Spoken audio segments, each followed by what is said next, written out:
এটা ছোট্ট একটা জায়গার মধ্যে অবস্থিত, অল্প। এটাই লাস্ট এই সাইডে।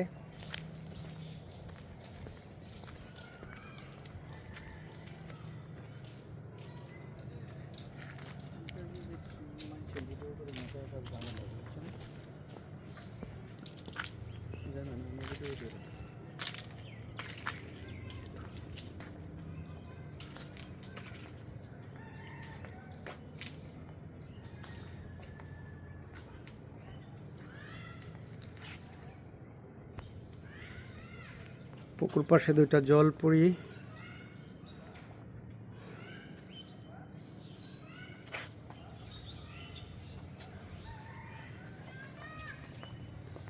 মানুষ আছে, মানুষ আছে, আমরা করে তুমি জায়গাটা ভিডিও